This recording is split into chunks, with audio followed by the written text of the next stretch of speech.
네, 다음 주제는 바로 드루킹 논란입니다. 정치권 지금 드루킹 특검으로 아주 혼란이 가중되고 있는 상황인데요. 자세한 얘기 나눠보겠습니다. 지금부터는 권동욱 전 청와대 행정관 또 새롭게 모셨습니다. 네, 주제 먼저 살펴볼까요? 예, 네, 주제는 바로 수용할지 거부할지 여부입니다. 자, 청와대 측에서 어제 여야가 특검에 합의하면 거부권을 행사하지 않겠다는 입장을 밝혔는데요. 어떻게 해석을 해야 될까요? 특검을 하겠다, 안 하겠다? 아니 일단 그래서 공을 국회로 넘겨놨습니다. 원래 이 사건이 초반에 나왔을 때는 사실은 특검 문제에 관해서 청와대가 불가하다는 쪽으로 입장을 정해서 발표를 하지 않았습니까? 예. 그런 걸 보면 그러다가 이제 결국 입장이 바뀐 것처럼 보이는데 사실 지금 특검법이 잘 아시지만 상설특검법이라는 게 이미 국회 통과한 법이 있습니다. 예. 그거에 따라서 특검 임명할 수 있거든요. 예. 그런데 지금 청와대에서 얘기하는 특검은 상설특검법 말고 그 상설특검법에 따른 특별검사 말고 별도의 특검법을 얘기하는 거예요. 이럴 경우에 이제 거부권 문제가 발생할 수가 있는 거죠. 그런데 그렇게 이제 두 가지를 나눠서 봐야 되는데 청와대에서 초반에 나온 거는 상설특검법 얘기는 어디로 간지 없고 예. 그냥 별도의 특검법 만드는 문제에 대해서만 논평을 했어요. 예. 그리고 보면 청와대 고위 관계자가 이 문제에 관한 학습이 좀 안 돼 있거나 아니면은 약간 좀 신중하지 못했거나 하는 그런 문제가 있다고 봅니다.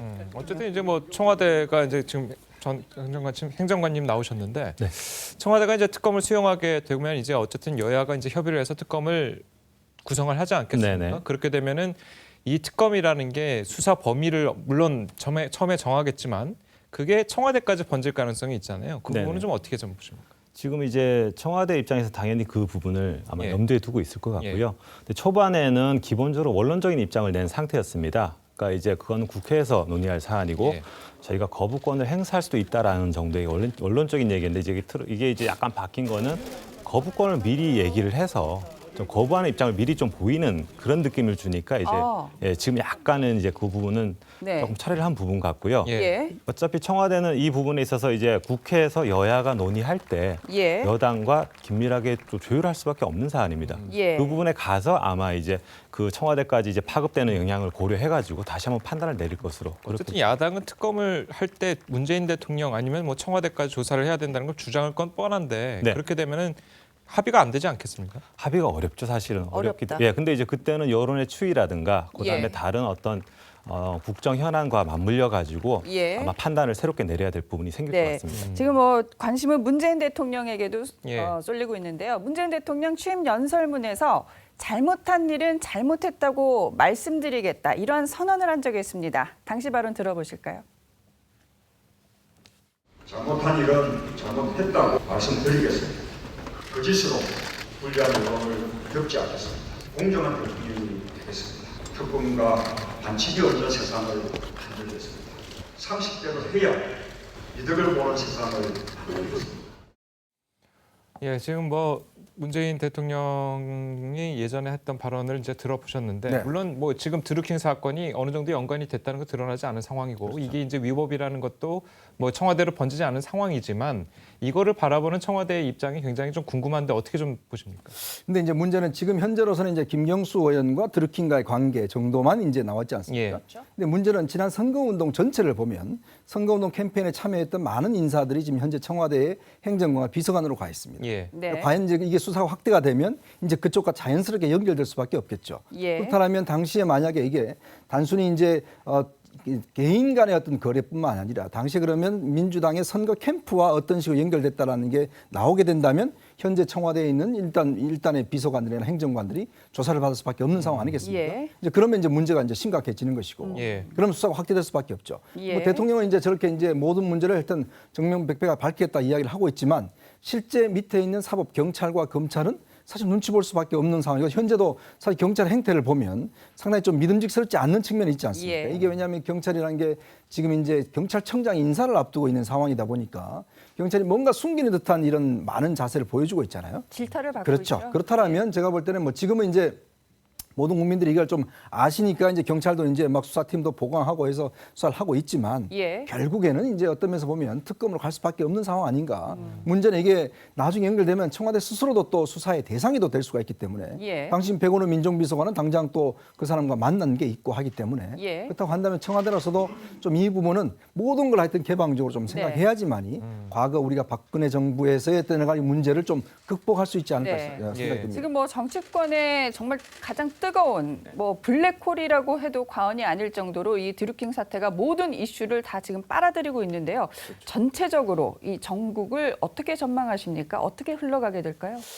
이 큰 정치적 사건이 나면 대개 대처 방향 또는 진행 과정이 비슷비슷해집니다. 우리가 네. 국정농단 사건 때 봤지 않습니까? 박근혜 대통령이 최순실 씨 국정농단 사건에 대처하는 방식 우리가 다 기억에 하고 있잖아요. 그렇죠. 처음부터 원천적으로 부인하다가 뭐 정윤회 사건까지 만약에 거슬러 올라간다고 하면 그거는 처음에 이 누출만 문제 삼았고 그 본질에 대해서 제대로 수사도 안 했지 않습니까? 검찰에서. 예. 그러다가 나중에 문제가 되니까 여하튼 누출만 문제 삼아서 박근혜 정부 때 그거를 처벌을 했는데 예. 그 후 최순실 사건이 이제 다시 비슷한 사건이 다시 나오게 된 거죠. 네. 그것도 원천적으로 부인하다가 태블릿 PC 나오면서 이게 다시 이제 불붙기 시작하고 뭐 특검도 그 전에는 하지 않다가 그런데 예. 이 사건도 잘 한번 보시면 예. 지금 이 사건이 백일하의 전모가 드러나 있지 않습니다. 예. 전모가 어떤 건지는 명확하지가 않아요. 그러나 부분적으로 예. 드러난 걸 보면 김경수 더불어민주당 의원이 초반에 얘기했던 거는 하나씩 지금 더 뒤집혀지고 있고 김경수 의원도 거기에 따라서 말을 바꾸지 않을 수가 없는 상황으로 계속 몰려가고 있어요. 네. 특검도 지금 말씀하셨듯이 청와대에서 특검을 뭐 받지 못할 것처럼 얘기하다가 결국은 이제 정치권에다가 예. 넘겼어요. 그러면 결국은 지금 더불어민주당 특검 반대하고 있지 않습니까? 예. 자, 저 특검이 결국 더불어민주당도 받지 않을 수 없는 상황까지 몰릴 가능성도 있다. 그거는 뭐냐면 뭐 여론 얘기를 했습니다만은 결국 예. 이 사건과 관련해서 얼마나 이 기자들이 얘기하는 팩트들이 많이 나오냐에 따라서 지금보다 조금 더 팩트가 나온다면 네. 아마 여론으로도 정부 여당이 밀릴 수밖에 없고 결국 특검을 받지 않을 수가 없을 것이다 하는 예. 건데 그 중에 하나가 처음에 이주민 서울경찰청장이 뭐라고 그랬습니까? 김경수 의원이 드루킹으로부터 많은 그 뭐 메신저를 받았는데 거의 보지 않았다 그랬는데 많이 본 거로 그 이미 판명이 됐고 뭐 심지어 그다음에 뭐 직접 보내기도 했고요. 텔레그램으로 예. 대화한 거 외에 또 시그널이라는 것도 더 보안성이 강화된 시그널로 대화한 것도 55차례나 드러났지 않습니까? 그렇죠. 이렇게 드러나기 시작하면 결국 정부 여당이 버티기가 아하. 쉽지가 않을 것이다. 예. 이렇게 생각합니다. 그렇군요. 예, 관련해서 이제 김경수 의원의 발언 듣고 계속해서 이야기 나눠보도록 하겠습니다.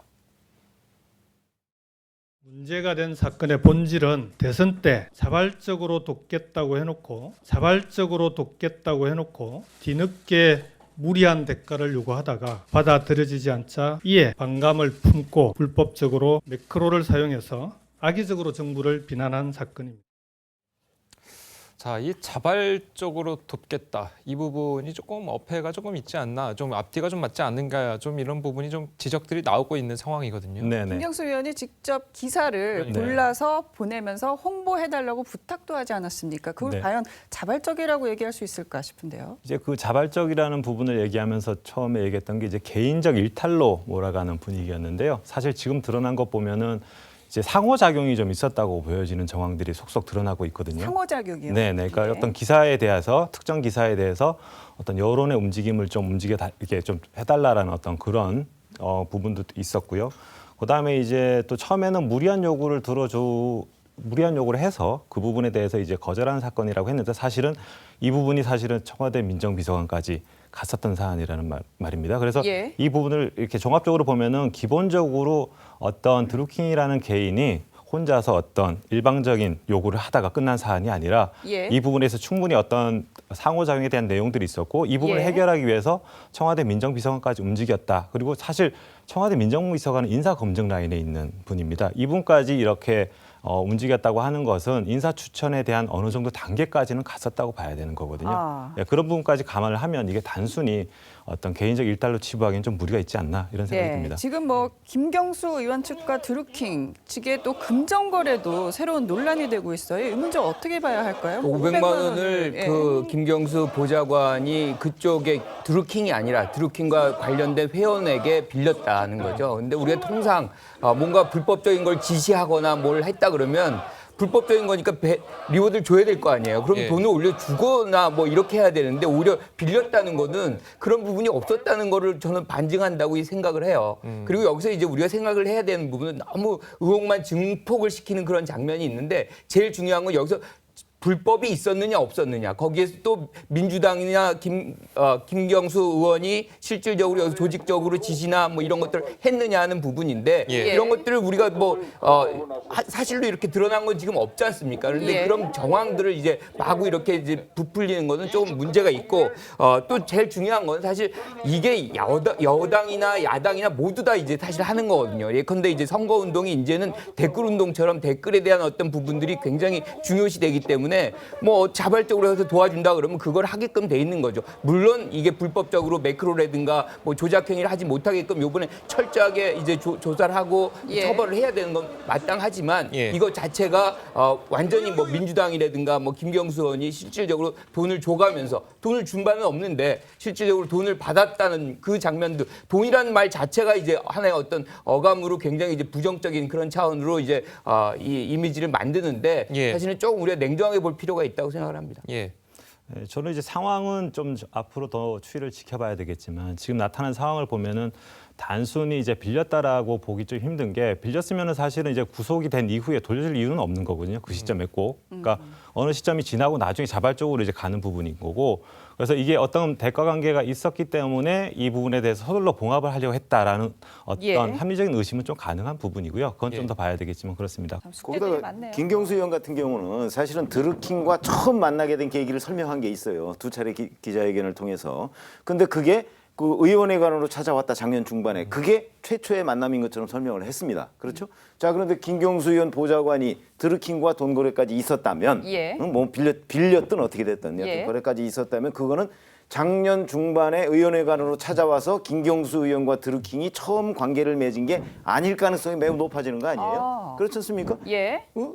2012년부터 김경수 의원 보좌관은 그 대응팀에서 활동을 했고 예. 그렇게 된다면 돈거래까지 또 했고 그런데 그러면 김경수 의원이 그동안에 드루킹을 만났다고 얘기한 것이 그러면 작년 중반에 처음 만난 게 아닐 가능성이 매우 높다. 이런 점에서 본다면 또 김경수 의원이 이 부분에 가서 해명을 해야 될 상황이 몰릴 수도 있겠다. 이런 생각이 드네요. 어쨌든 모든 게 이제 지금 상황에서 의혹 수준이잖아요. 의혹 수준인데 수사 과정에서 드러날 거가 굉장히 많습니다. 그러면은 지금 드루킹이라든지 현재 자기의 블로그를 수사 과정에서 구속된 상태에서 조금씩 조금씩 열고 있는 그렇죠. 약간 폭로를 하는 그런 과정이잖아요. 네. 그러니까 수사 과정에서 드루킹이 뭔가 큰 거를 얘기할 수 있는 가능성 그 부분에 대해서 좀 놓치지 않아야 될 것 같습니다. 그렇습니다. 지금 인제서야 검찰이 오늘 느릅나무 사무실에 압수수색에 들어갔습니다. 예. 정말 뭐 한 2달 만에 들어간 것인데 굉장히 늦게 들어간 것이죠.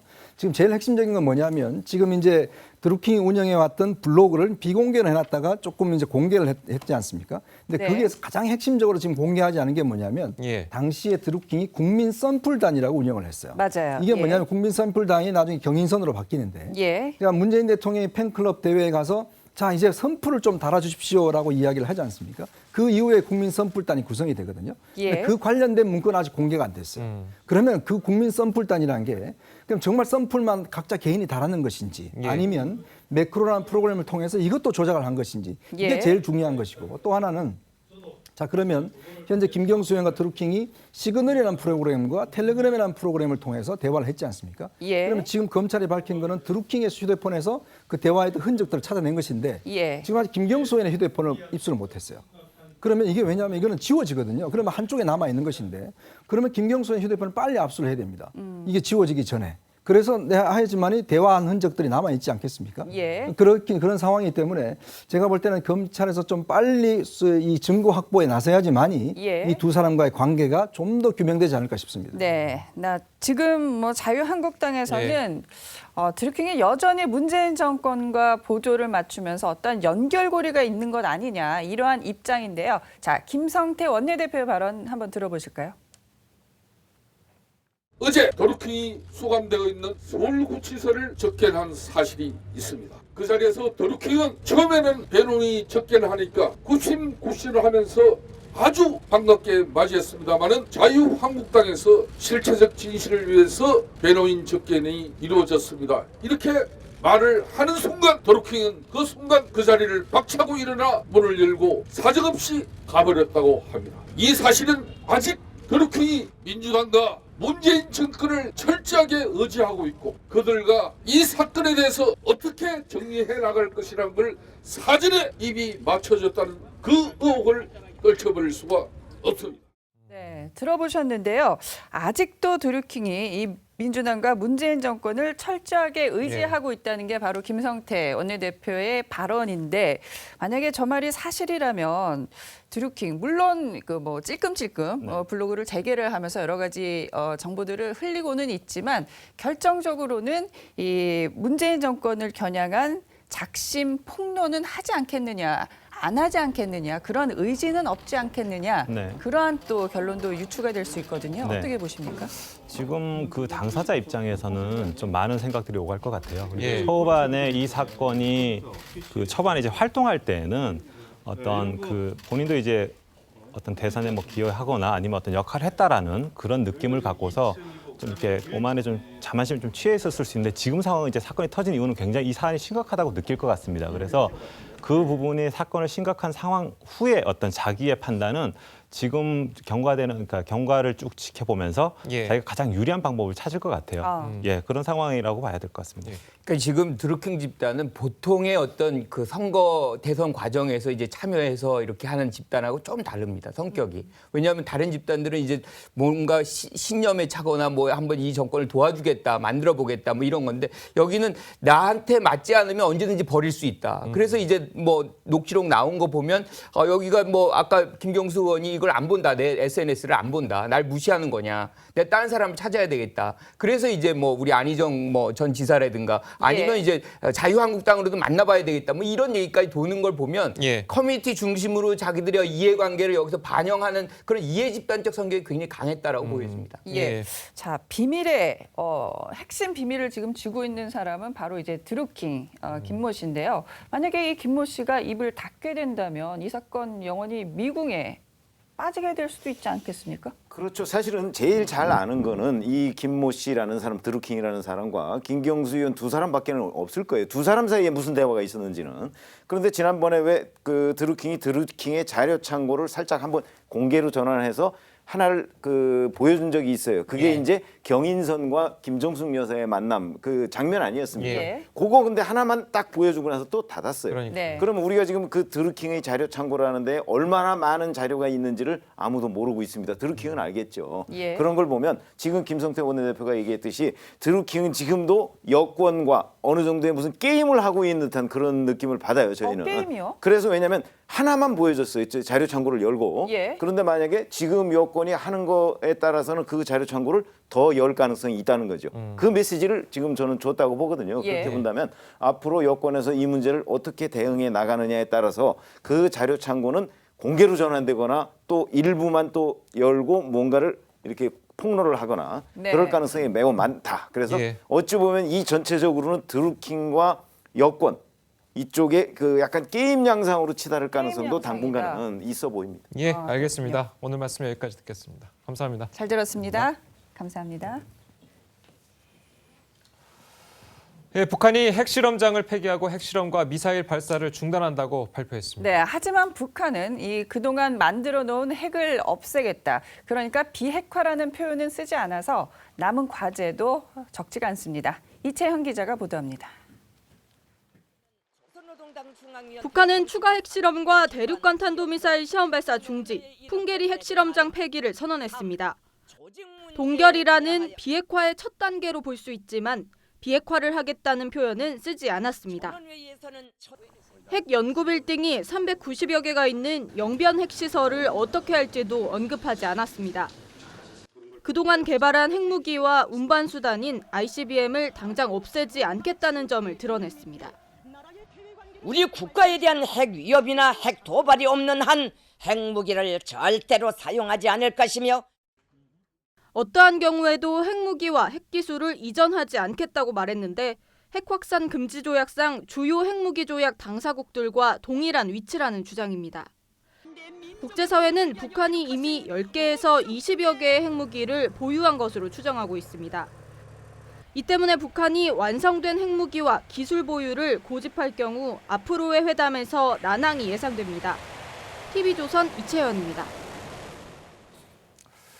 예, 북한 핵실험 중단 메시지 후에 복합적 해석이 나오고 있습니다. 김정은 정권의 속내가 정확하지 않은 상황에서 낙관론과 경계론이 교차하는 셈입니다. 자세히 살펴보겠습니다. 네, 세 분 모셨습니다. 김정범 전 국가정보원 대북실장, 신인균 자주국방네트워크 대표, 그리고 송국건 영남일보 서울취재본부장 나오셨습니다. 안녕하세요. 안녕하세요. 안녕하세요. 네, 먼저 첫 번째 주제 보겠습니다. 첫 번째 주제는 핵무기 보유국 선언한 것. 자, 실장님. 어제 북한의 발표가 핵실험을 중단하겠다는 게 사실 비핵화가 아니다. 핵보유국 선언한 것이다. 이러한 분석이 나오는데요. 동의하십니까? 네, 맞습니다. 북한이 작년 12월 달에 벌써 핵보유국이라고 선언을 했습니다. 또 1월 1일 날 신년사를 통해서 핵보유국을 이루었다라고 하면서 자기 책상 위에 핵 버튼이 있다고 그랬지 않습니까? 예. 그렇게 얘기를 했었는데, 그래서 핵보유국 선언은 해도 새로울 게 없어서 그걸 주시하지 못한지는 모르겠으나 김정은 위원장이 했던 말들이나 어제 당 전원회의에서 결정서가 채택됐는데 예. 그 결정서 내용도 시종일관하는 것이 전부 다 핵보유국의 입장에서 말을 하는 겁니다. 뭐냐면 자기들을 핵으로 위협하지 않으면 자기가 핵을 사용하지 않겠다. 또는 이제 핵 군축 회담을 해야 되겠다. 이런 예. 얘기들. 이런 전부 다 핵무기를 가진 나라가 아니면 할 수 없는 얘기만 계속하고 있습니다. 그러면은 어쨌든 뭐 핵 포기가 아니라 핵실험 포기. 이게 말장난 같은 건데요. 그러니까 이제 핵을 완벽하게 갖췄기 때문에 예. 이제는 더 이상 핵실험할 필요가 없다. 그러니까 핵실험을 할 필요가 없으니 뭐 하려고 풍계리에 있는 핵실험장을 유지하겠느냐. 그래서 그건 이제 폐지하겠다. 네. 그다음에 이제 맞습니다. ICBM도 완성됐는데 더 이상 뭐 하려고 ICBM을 다 실험을 하겠느냐. 예. 우리 그래서 더 이상 그런 거 안 한다. 이런 얘기입니다. 알겠습니다. 이미 완성이 됐기 때문에 할 필요가 없다. 그러니까요. 이렇게 들어야 된다는 예. 그런 말씀이신데요. 자, 문재인 대통령이 북한의 도발 상황에 따른 대응 수위와 관련해서 이 레드라인 기준이라는 것을 정립을 한 적이 있습니다. 들어보실까요? 북한이 ICBM 탄도미사일을 완성하고 거기에 핵탄두를 탑재해서 무기화하게 되는 것을 레드라인이라고 생각합니다.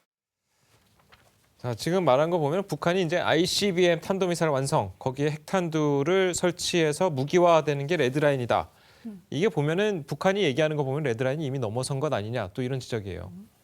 이번에 이제 북한이 핵 실험장을 없애겠다. 예. 그리고 네. 핵실험 안 하겠다. 뭐 이런 이야기를 했는데 그건 뭐 할 의미가 당연히 안 해야 하는 것을 그렇게 이야기한 겁니다.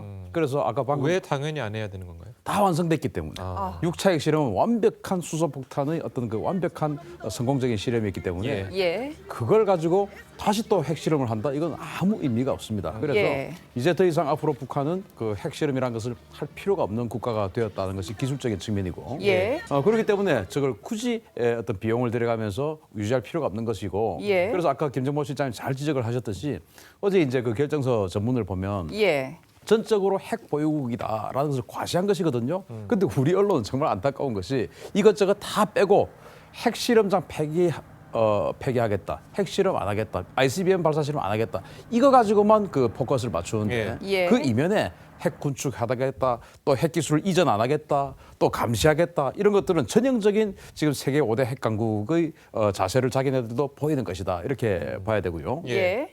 그 문 대통령의 레드라인. 발언은 레드라인은 맞습니다. 맞는데 저게 과연 우리 입장에서 맞는 레드라인이냐? 저는 그렇게는 보지 않습니다. 왜냐하면 ICBM 발사 실험을 ICBM에 탑재하면은 이제 레드라인 넘는 것이라고 했는데 ICBM 정확하게 이야기하면 인터컨티넨탈 대륙간 BM 발라스틱 미사일 대륙간 탄도 미사일이에요. 그러면은 우리와 북한하고의 사이는 300km, 500km밖에 안 됩니다. 우리에게는 ICBM을 쏘지 않습니다. 그래서 ICBM의 핵무기 탑재하는 것은 미국의 레드라인이고 우리의 레드라인은 뭐냐? 예. 2013년도 이미 넘었어요. 왜냐? 네. 2013년도 핵실험을 가지고 노동미사일에 탑재할 수 있는 핵무기는 이미 완성을 했다는 게 전문가들의 공통된 시각입니다. 예. 북한이 노동미사일 200발을 가지고 있다고 예. 알려져 있거든요. 그러면은 핵탄두가 지금 현재 북한에 한 20-30발 정도, 노동미사일 한 200발 정도 이미 우리의 레드라인을 넘어섰고 예. 미국의 레드라인은 방금 문 대통령께서 말씀하신 것처럼 ICBM에 즉 대륙간 탄도미사일 미국을 공격할 수 있는 대륙간 탄도미사일에 핵무기를 탑재하면 그게 레드라인 즉 우리는 이미 넘었다라는 겁니다. 이미 넘었다. 자, 남북 정상회담 뭐 닷새 앞으로 다가왔는데요. 이 핵실험 중단하겠다는 북한의 메시지 정상회담에서 어떠한 변수로 작용할까요? 일단 이거 두 분께서 지금 말씀하실 때 이것이 뭐 별 의미가 없다. 그러니까는 핵 완성 선언이라는 이야기죠. 예. 저도 일단은 그 노동당 전원회의 결정을 보면 그렇게 볼 수가 없어요. 왜 그러냐면은 이거 핵과 경제 병진 선언을 한 것이 전원회의였습니다. 전원회의 그 김정은이 집권하고 나서 첫 전원회의 2013년. 예. 그때 결정서가 경제 건설과 핵무력 병진 결정서를 채택을 했고 예. 5년 후에 이번에 같은 전원회의에서 위대한 승리를 선언을 한 거예요. 그러니까 그 병진로서 우리 위대한 승리를 했다. 네. 그러니까 핵도 우리가 그 완성을 했다는 이야기가 되죠. 예. 그리고 이것은 핵과 미사일 그 시험 발사 포기는 3월달에 우리 대표단에 갔을 때 이야기했던 것이고 예. 거기서 덧붙여서 풍계리 그 시험장을 폐쇄하겠다는 그거 하나 덧붙인 겁니다. 예. 그런데 단지 하나의 의미를 가질 수 있는 것은 지금부터 사회주의 국가 경제 건설에 매진하겠다고 했어요. 그렇다면 이것은 핵은 우리가 일단락 지었으니까는 앞으로 경제 발전을 하겠다. 그렇다면 네. 이것이 개혁 개방으로 갈 수가 있습니다. 대외적으로 경제 정책을 개방을 하고 예. 대외 문호를 열 수가 있어요. 아. 그런 부분이 있다면은 이것은 뭐 핵은 그 다시 이것을 뭐 동결을 하든지 다시 미북 간에도 회담을 하고 남북 간에도 예. 회담을 하겠지만은 어쨌든 북이 핵실험을 더 이상 하지 않고 예. 경제 정책을 우선으로 하고 대외 쪽으로 개방을 하겠다. 이런 메시지를 줬다면은 남북 정상회담에서도 거기에 네. 상응하는 여러 가지 앞으로 뭐 상호 협력 방안이나 예. 핵 외에도 예. 그런 부분이 논의가 될 수 있는 거죠. 그럼 그 부분에 초점만 맞출 가능성은 없지 않습니까? 그런데 일단 핵 문제에 대해서는 일단락을 지어야죠. 핵 문제에 대해서는 뭐 우리가 요구하는 것이 있고 북한이 요구하는 한반도 비핵화, 북한이 요구하는 한반도 비핵화는 한국에 있는 미군의 핵 전력 자산까지 다 포함하는 겁니다. 핵 전력 자산까지 포함하는 것이에요. 그 이제 핵 문제에 대해서는 하나의 큰 틀에 합의를 하고 그 이외에 경제 문제, 경제 협력 문제나 아니면 그 북한 제재 그 금지 문제, 제재 해제 문제 이런 것도 또 같이 논의가 붙여지겠죠. 이번 남북 정상회담에 예. 남측이나 북측이나 경제 전문가가 아무도 없습니다. 그런가요? 그럼요. 그리고 우리 과거에 1차 남북 정상회담, 예. 2차 남북 정상회담에서는 청와대 경제수석이나 아니면 경제특보나 이런 사람도 있었습니다. 예. 그런데 이번에는 전혀 없기 때문에 이번에는 경제 문제가 주로 논의되는 것이 아니고 바로 비핵화 문제라든가 정치, 외교, 군사적인 예. 문제가 주로 논의가 되는 것이기 때문에 예. 현재 경제 문제는 현재 2차 문제가 되는 것이고 예. 이제 북한이 그러면 경제가 좋아지면은 개혁 개방을 갈 것이 가는 부분에 있어서 네. 예. 과거의 사례를 보면은 북한이 현재 장마당을 활성화시키는 것은 국가가 더 이상 자기 주민들을 매개 살릴 수 없으니까 장마당을 활성화시킬 수밖에 없었어요. 예. 과거의 사례를 보면은 북한 경제가 정상화되면 사회주의 배급 시스템을 재가동합니다. 현재는 너무나 어렵기 때문에 어쩔 수가 없는데 네. 재가동하게 되면 오히려 현재보다도 장마당이 축소되면서 바로 김정은 위원장이 북한 주민들을 직접 통제할 수 있는 통제가 예. 더 강화될 가능성이 있습니다. 그렇군요. 이제 지금 정상회담 준비위원회에 경제 전문가가 없는 것이죠. 예. 그 노무현 대통령 때는 준비위원회에 경제부총리로 들어갔어요. 네. 그런데 이번에는 경제부총리가 안 들어가고 정상회담 준비위원회에 경제 그 전문가가 없는 것이지 경제 정책을 하는 사람이 없는 것이지 예. 남북 정상회담에서 배석하는 사람들 아직 안 정해졌습니다. 그거는 좀 다른 그거는 다른 차원이죠. 차원이죠. 지금 예. 준비위원회와 그 배석자는 다르죠. 예. 네. 자, 이슈를 조금 바꿔보겠습니다. 뭐 닷새 앞으로 이제 다가온 남북 정상회담을 앞두고 가장 또 관심사가 바로 이 김정은 위원장이 어떻게 올 것이냐 이 동선 문제인데요. 네. 평양에서 판문점까지 이 교통수단 그리고 또 실제적인 구체적인 동선에 관심이 모아지고 있습니다. 자, 극비 북한의 김정은 위원장의 동선 바로 이 문제인데요. 네. 어떻게 보세요? 평양에서 판문점까지 2시간 정도 도로로는 걸린다고 하는데 어떠한 경로로 오게 될까요? 그러니까 올 수 있는 게 이제 방법이 이제 그 열차를 타고 오느냐, 아니 처음부터 자동차를 타고 오느냐, 아니면 비행기를 타고 와서 다시 차를 갈아타느냐 이런 세 가지 방법이 있지 않습니까? 근데 이제 평양부터 개성까지가 170km고 북한 열차 속도로 보면 빨리 와야 3시간 걸립니다.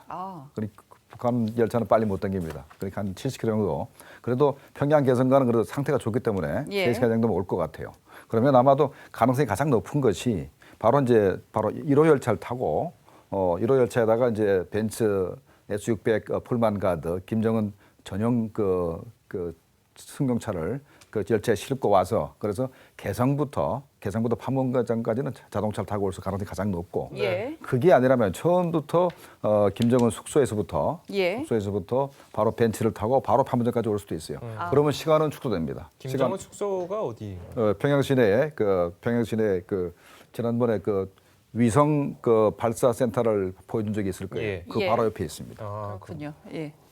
이제 그 헬기를 뭐 타지 않겠느냐라고 예측하는 분들도 있던데 저는 헬기요? 헬기는 절대로 타지 않을 것이다. 왜 그렇죠? 왜냐하면 일단 북한 헬기 중에서 최신형이 거의 없고 아주 예. 노후됐습니다. 예. 그렇기 때문에 자신들도 믿을 수 없는 그 헬기를 타고 최고 지도자가 추락할지 모르는 위험성을 안고 예. 헬기를 탈 가능성 저는 뭐 거의 제로에 가깝다고 생각이 되고 예. 이제 평양에서 판문점까지 직선 거리로 한 160km 그리고 이제 차량 거리로 한 190km 되거든요. 예. 근데 190km를 도로 상태가 그다지 좋지 않은데 그 승용차를 타고 뭐 하다 보면 피곤하겠죠. 예. 그래서 김정봉 실장님 말씀하신 대로 저는 1호 열차를 타고 올 가능성이 가장 높지 않겠느냐라고 생각이 되고 아까 이제 그 송 본부장님께서 굉장히 좋은 말씀을 해주셨는데 이번 이 정상회담의 의제가 뭡니까? 북한의 비핵화입니다. 그렇죠. 예. 그래서 경제가 아니에요. 그래서 정말 그렇게 되면 정말 좋겠는데 전제는 비핵화입니다. 그러면 비핵화에 대한 논의를 어떻게 진행할 것이냐. 예. 그리고 경제 문제는 우리가 아무리 장밋빛 논의를 다 한다고 해도 예. 그 모든 것이 유엔 제재가 풀리기 전까지는 유엔 제재 위반입니다. 예. 그래서 의제는 일단 비핵화에 초점을 맞추고 진행되는 것이 맞기 때문에 아직 이번에 북한이 어제 발표한 그 내용을 보면 이러다 좀 힘들지 않겠느냐 하는 그런 부정적인 생각이 좀 들긴 합니다. 그렇군요. 또 하나의 관심사는 바로 퍼스트레이디 그렇죠. 이설주의 동행 여부입니다. 어떻게 점치세요? 일단 이설주가 최근에 그 우리 대표단 갔을 때도 그 만찬 연회장에 같이 하고 또 시진핑 주석 만났을 때도 같이 하고 그러니까 뭐 북한이 정상국가라는 걸 가시하기 위해서 퍼스트레이디 그 서방의 퍼스트레이디처럼 활동을 한다 이렇게 되는데 예. 과연 그렇다면 이번에도 같이 그 김정은과 같이 평양 그 판문점으로 올 것이냐 그 문제인데 지금 일단은 그 당일 회담이기 때문에 그 실무 회담만 할지 아니면 예를 들어서 연회를 할지 오찬이나 만찬을 할지 예. 지금 오전에 회담할지 오후에 회담할지도 안 정해졌거든요. 만약에 오전에 회담을 해서 오찬을 하고 다시 학대 정상회 그럼 원래 이렇게 합니다. 학대 정상회담을 하고 또 두 사람은 남아서 단독 정상회담을 하죠. 그러니까 오전에 학대 정상회담하고 오찬하고 오후에 단독 정상회담하고 이렇게 되면 오찬 자리가 있죠. 예. 오찬 자리가 있고 또는 오후에 해도 혹시 만찬까지 할지도 모릅니다. 그렇죠. 그렇다면 오찬이나 만찬이 있으면은 부부 동반을 할 수가 있죠. 그런데 지금 회담장 자유의 집 이 리모델링 공사를 하는데 예. 2층에 회담장을 만들고 3층에 연회장을 만들고 있거든요. 그러니까 3층에 연회장을 만들고 있는 걸로 봐서는 예. 아마 오찬이나 만찬에서도 어떤 공식적인 그 연회를 준비하고 있다는 생각이 들고 그렇다면은 이설주도 같이 올 가능성이 높죠. 근데 보통 이제 정상회담을 하게 되면 이제 퍼스트레이디들끼리 하는 경우가 있지 않습니까? 근데 그것은 가령 이런 것이죠. 그 뭐 외국 정상이 왔을 때 예. 청와대 경례를 그 퍼스트레이디가 그러니까요. 안내해서 둔다든가 예. 우리가 백악관에 가면 또 반대로 그렇게 하는데 그렇죠. 예. 지금 회담 장소가 판문점이기 때문에 예. 네. 뭐 그런 퍼스트레이디끼리 따로 티타임 정도는 할 수가 있겠죠. 회담이 열리는 기간에 예. 회담이 열리는 기간에 티타임 정도는 할 수가 있지만은 네. 어떤 사로 뭐 산책을 한다거나 판문점에서 그런 외형적으로 우리가 볼 수 있는 예. 그런 모습은 좀 보기 어려울 것 같아요. 알겠습니다. 오늘 말씀 여기까지 듣겠습니다. 감사합니다. 감사합니다. 잘 들었습니다.